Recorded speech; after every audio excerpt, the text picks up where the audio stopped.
একদিন আয়েশা নবীজি সাল্লাল্লাহু আলাইহি সাল্লামকে জিজ্ঞাসা করলেন, ইয়া রাসূলাল্লাহ, কিয়ামতের দিন যদি আপনি জানতে পারেন যে আপনার উম্মতের মধ্যে মাত্র একজন জান্নাতে যাবে, তখন আপনি কি করবেন ইয়া রাসূলাল্লাহ?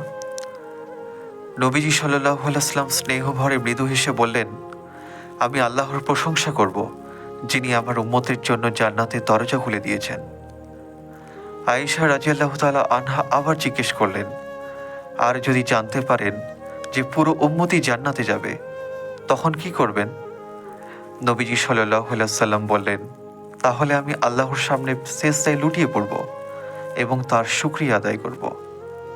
এই কথা শুনে আয়েশা রাদিয়াল্লাহু তাআলা আনহার চোখ আনন্দে ছলছল করে উঠল।